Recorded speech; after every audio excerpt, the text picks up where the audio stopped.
ఎక్కడ రామనామం వినిపిస్తుందో అక్కడ ఆంజనేయ స్వామి ప్రత్యక్షమవుతారని మన విశ్వాసం. ఎక్కడ హనుమ ఉంటారో అక్కడ శ్రీరామచంద్రుల వారు తప్పక ఉంటారు. శ్రీరాముని పేరు వినగానే మనకు ఆంజనేయ స్వామి తప్పక గుర్తు వస్తారు. హిందువులంతా హనుమంతుని ఆంజనేయుడని, మారుతి అని ఇంకా అనేక నామాలతో కొలిచి కీర్తిస్తుంటారు. రామాయణంలో రామునికున్నంత ప్రాముఖ్యం హనుమకు ఉంది. హనుమాన్ అంజనాదేవి కేసరిల సుతుడు. చైత్ర శుద్ధ పౌర్ణమి నాడు మూలా నక్షత్రాన మహారాష్ట్రలోని త్రయంబకేశ్వరంలో జన్మించినట్టు ఒక కథనం. వేదాల కథ ఆధారంగా అంజనాదేవి ఒక అప్సరస అని, శాపవశాన భూలోకంలో వానర వంశంలో జన్మించిందని, రుద్రదేవుడైన శివుని వరం వల్ల ఆమెకు పుత్రుడు జన్మించాక ఆమె శాప విముక్తురాలు అవుతుందని చెప్పబడింది. అందువల్ల ఆమె భర్తతో కూడి శంకరుని అతిభక్తితో ధ్యానించి ఆ రుద్రుని వరంతో ఆయన అంశతో ఆంజనేయుణ్ణి పుత్రినిగా పొందింది. హనుమకు 28 మహిమలు లభించాయి. ఆకాశ గమనం, శరీరాన్ని పెంచటం, కుంచించడం వంటివి. మరొక చారిత్రక కథనం ప్రకారం కర్ణాటకలోని హంపి వద్ద గల గుమ్లవ్య తోట అనే గ్రామానికి 18 కిలోమీటర్ల దూరంలో ఆంజనేయ పర్వతంలోని అంజని గుహలో పంపానది తీరం వద్ద ఆంజనేయ స్వామి జన్మించినట్టు ఉంది. వాల్మీకి రామాయణంలోని యుద్ధకాండలో కేసరి బృహస్పతి కుమారుడని, రామ రావణ యుద్ధ సమయంలో ఆయన రాముని సేనలో చేరి యుద్ధం చేసినట్టు ఉంది. అయోధ్యలో దశరథ మహారాజు సంతానం కోసం పుత్రకామేష్టి యాగం చేసినప్పుడు యజ్ఞపురుషుడు ప్రసాదించిన పాయసాన్ని మహారాజు 3 రాణులకు పంచగా, సుమిత్ర భాగమున్న పాత్రను ఒక గద్ద తన్నుకొని ఆకాశంలో వెళుతూ విడిచివేయటంతో అది వెళ్లి శివుణ్ణి భక్తితో ప్రార్థిస్తున్న అంజనాదేవి దోసిట్లో పడినట్లు, ఆమె దాన్ని దైవ ప్రసాదంగా భావించి భక్తితో స్వీకరించగా ఆమెకు ఆంజనేయ స్వామి జన్మించినట్టు రామాయణంలో ఉంది. అందుకే శ్రీరాముడు హనుమంతుణ్ణి తన 4వ సోదరునిగా ఆదరించారు. ఆంజనేయులు బాల్యంలో సూర్యుని పండుగ భావించి నోట కరుచుకోగా దేవేంద్రుని వజ్రాయుధ ఘాతానికి చెంప ఉప్పటంతో హనుమ అనే నామం వచ్చినట్లు కూడా చెబుతారు. సూర్యుణ్ణి హనుమంతుడు తన గురువుగా భావించి సేవించి ఆ సూర్యదేవుని నుండి సకల శాస్త్రజ్ఞానం పొంది గురుదక్షిణగా సూర్యకుమారుడైన సుగ్రీవుని సేవించటానికి అంగీకరిస్తాడు. ఇది ఆయన సత్యవాగ్ దీక్షకు, గురుభక్తికి తార్కాణం. మహిరావణుడు యుద్ధ సమయంలో రామలక్ష్మణులను పాతాళంలో దాచినప్పుడు ఆంజనేయ స్వామి వెళ్లి మహిరావణుడు వెలిగించిన 5 అఖండ దీపాలను ఆర్పవలసి వచ్చి పంచముఖాలతో అనగా వరాహ ముఖంతో ఉత్తర దిశన, నరసింహ ముఖంతో దక్షిణ దిశన, గరుడ ముఖంతో పడమర దిశన, హయగ్రీవ ముఖంతో ఆకాశం వైపు, తన హనుమ ముఖంతో తూర్పు దిశన ఉన్న 5 దీపాలను ఒకేసారి ఆర్పేందుకు పంచముఖ ఆంజనేయులుగా రూపుదాల్చారు. ఇది ఆయన స్వామి కార్యదీక్షకు నిదర్శనం. యుద్ధానంతరం హనుమంతుడు హిమాలయ పర్వతం మీద నివసిస్తూ హనుమద్రామాయణాన్ని తన గోళ్లతో వ్రాసినప్పుడు వాల్మీకి మహర్షి వచ్చి ఆ రామాయణాన్ని చదివి అసంతృప్తిని వ్యక్తపరచగా హనుమంతుడు కారణం అడుగుతాడట. అప్పుడు వాల్మీకి మహర్షి ఈ రామాయణంలో హనుమ పాత్రను చిత్రించకపోవడం వల్ల అది అసంపూర్తిగా ఉంది కాబట్టి తనకు అసంతృప్తి కలిగించినదని చెప్పారు. అప్పుడు హనుమంతుడు తన రామాయణాన్ని ఉపసంహరించుకున్నాడు. ఎంత నిరాడంబరత! అందుకే హనుమంతుడిని ధ్యానిస్తే మంచి గుణాలు కలుగుతాయని, గర్వహంకారాలు పోతాయని అంటారు. అందుకే అందరూ హనుమంతుణ్ణి పూజిస్తారు, రామునితో సమానంగా. అందుచేత భారతదేశంలోనే కాక ప్రపంచ దేశాలలో కూడా హనుమాన్ ఆలయాలు విరాజిల్లుతున్నాయి. హిమాచల ప్రదేశ్ రాజధాని అయిన సిమ్లాలోని జాకు హనుమాన్ ఆలయం ప్రసిద్ధి చెందింది. ఈ కొండపై యక్ష, కిన్నర, గంధర్వ కుంపురుషులు నివసించేవారని, హనుమ ఆకాశం పైకు ఎగరటానికి అనుకూలంగా ఆ కొండ సగానికి భూమిలోకి దిగిపోయిందని, హనుమంతుడు కాలు పెట్టిన చోట ఆలయం వెలిసిందని చెబుతారు.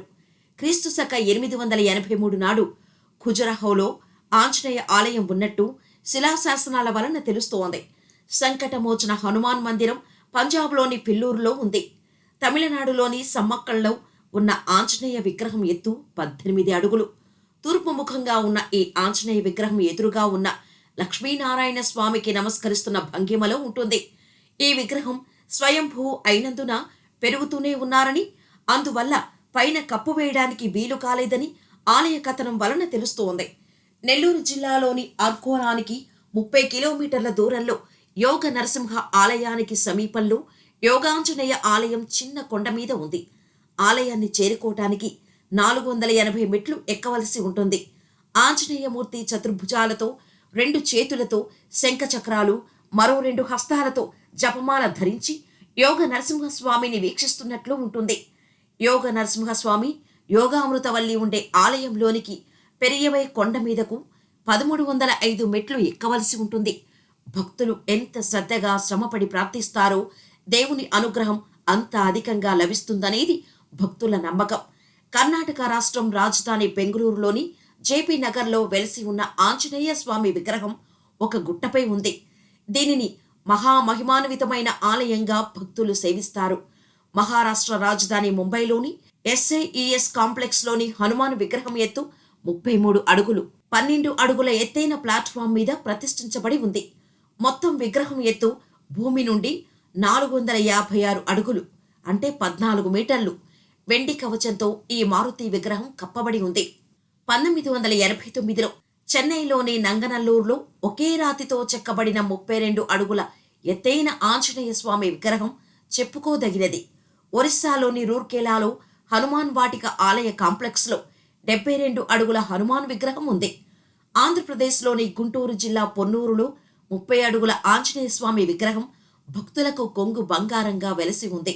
అవధూత దత్త పీఠాధిపతి గణపతి సచ్చిదానంద స్వామి వారిచే 85 అడుగుల ఎత్తైన ఆంజనేయ స్వామి వారి విగ్రహం ప్రతిష్ఠ చేయబడి ఉంది. 135 అడుగుల ఎత్తైన ఆంజనేయ విగ్రహం హైదరాబాద్ వద్ద గల పరిటాలలో 2003లో ప్రతిష్ఠించబడింది. సాగరపురంలో ప్రతిష్ఠించబడిన ఆంజనేయ విగ్రహం దుష్ట గ్రహాలను దూరం చేసేదిగా ప్రసిద్ధి పొందింది. ప్రతిష్ఠా సమయంలో సజీవంగా కదిలిందని చెబుతారు. తమిళనాడులోని కన్యాకుమారికి సమీపంలో 8 అడుగుల ఎత్తైన మారుతి విగ్రహం ఉంది. కేరళ తిరువల్లూరుకు 5-6 కిలోమీటర్ల దూరంలో ఉన్న చిన్న కవియూరులోని శివాలయంలో 100 సంవత్సరాల క్రితం పంచలోహాలతో నిర్మించబడిన హనుమాన్ విగ్రహం ఉంది. కుంభకోణంలో 40 అడుగుల ఎత్తైన పంచముఖ ఆంజనేయ స్వామి విగ్రహం గ్రానైట్ రాతితో మలచబడింది. తిరువల్లూరులో పంచముఖ ఆంజనేయ విగ్రహం భక్తుల భయాలు దూరం చేసే అభయమూర్తిగా నిలిచి ఉంది. హనుమాన్ ఒక్కడే శని ప్రభావం సోకరివానిగా చెబుతారు. రావణుని నుండి విముక్తి పొందిన శనిదేవుడు హనుమాన్ పట్ల కృతజ్ఞతగా మారుతిని పూజించే వారికి తన దృష్టి సోకదని వాగ్దానం చేశాడట. కేరళ రాష్ట్రంలోని తిరువల్లూరు వద్ద గల మల్లాపురం జిల్లాలో వశిష్ఠుల వారిచే 3000 సంవత్సరాల క్రితం ప్రతిష్ఠించబడిన హనుమాన్ మూర్తి అతి ప్రాచీనమైనదిగా గుర్తించబడి ఉంది. అలధియూరులోని హనుమాన్ ఆలయంలో ఒక పెద్ద వేదికపై ఉన్న ఒక గ్రానైట్ రాతిపై సముద్ర చిత్రం చిత్రించి ఉండగా భక్తులు దూరం నుండి పరుగు తీస్తూ వచ్చి హనుమాన్ సముద్రాన్ని లంఘించిన దానికి చిహ్నంగా ఈ రాతిపై నిండు దూకుతారు. దీనివల్ల ఆ భక్తుల బాధలు కష్టాలు తీరిపోయి ఆరోగ్యం, భాగ్యం, దీర్ఘాయువు కలిగి అదృష్టం కలిసి వస్తుందని విశ్వాసం. ఈ అలధియు హనుమాన్ ఆలయ దర్శనం భక్తుల మానసిక శారీరక రుగ్మతలు బాగుపడటమే కాక వారి సర్వ కోరికలు ఈడేరుతాయనే సంపూర్ణ నమ్మకం ఉంది. అందువల్లే భక్తులు తప్పక జీవితంలో ఒక్కసారైనా ఈ అలధియూరు హనుమంతుడిని దర్శించి తరిస్తారు. అహ్మదాబాదులోని కంటోన్మెంట్ ప్రాంతంలో షహీబాగ్ సమీపంలోని క్యాంప్ హనుమాన్ ఆలయం పండిట్ గజానన ప్రసాద్ 100 సంవత్సరాల క్రితం కట్టించారు. భారత ప్రధానులైన అటల్ బిహారీ వాజ్పేయి, ఇందిరాగాంధీ వంటి ప్రముఖులు ఈ ఆలయాన్ని దర్శించినట్టు చెబుతారు. రామచరిత మానస్, హనుమాన్ చాలీసా వ్రాసిన తులసీదాస్ ఢిల్లీలోని హనుమాన్ ఆలయాన్ని దర్శించిన దాఖలాలు ఉన్నాయి. ఈ ఆలయంలో 24 గంటలు శ్రీరామ జయ రామ జయ జయ రామ అనే మంత్రాన్ని 1964 ఆగస్టు 1వ తేదీ నుండి నిరాటంకంగా జరుగుతూ ఉండటం విశేషం. ప్రస్తుత అమెరికా అధ్యక్షుడైన బరాక్ ఒబామా అధ్యక్షునిగా పోటీ చేస్తున్న సమయంలో ఈ ఆలయమూర్తి అయిన హనుమంతుడి విగ్రహాన్ని ఆయన శ్రేయోభిలాషులు ఆయన విజయాన్ని కాంక్షించి ఆయనకు బహుమతిగా ఇచ్చినట్లు మనం వార్తాపత్రికల్లో చదివాం. 15 కేజీల బరువైన బంగారు పూతతో ఉన్న హనుమాన్ విగ్రహాన్ని పవిత్రంగా పూజించి ఆయనకు అందజేశారు. ఆయన దాన్ని భక్తితో స్వీకరించటం, విజయం సిద్ధించటం జరిగింది. ఆంధ్రప్రదేశ్లోని కృష్ణా జిల్లా మచిలీపట్నం సమీపంలోని గొడుగుపేటలోని ప్రసన్నాంజనేయ ఆలయం ప్రసిద్ధి చెందిన మరో ఆంజనేయ ఆలయం. ఆగమ శాస్త్రం ప్రకారం దక్షిణముఖంగా ఉన్న ఆంజనేయ స్వామి వారిని దర్శించిన వారి కోరికలు తీరుతాయని నమ్మకం. ఈ ఆలయ సంప్రోక్షణ సమయంలో 19వ శతాబ్దిలో కుర్తాల మఠాధిపతి పూజ చేస్తున్న సమయంలో వర్షం అతిగా కురిసి ఆలయం చుట్టూ ఉన్న వీధులు వరద తాకిడికి గురైన ఆలయం లోపల మాత్రం ఒక్క నీటి చుక్కైనా పడలేదట. మరొక యోగాంజనేయ ఆలయం చెన్నైలోని క్రోంపేట దగ్గర ఉంది. 1930లో ఈ ప్రాంతంలో నివసించే 13 సంవత్సరాల బాలికకు కలలో ఆంజనేయ స్వామి కనిపించి ఆ ప్రాంతంలో తనకు ఆలయం నిర్మించమని ఆదేశించారట. ఆమె తన తల్లిదండ్రులకు చెప్పింది. తరువాత కంచి మఠ పీఠాధిపతులు చంద్రశేఖర సరస్వతి స్వామీజీ వారు ఆ ప్రాంతానికి వచ్చినప్పుడు ఆ బాలిక స్వామీజీతో తన స్వప్నం విషయం చెప్పింది.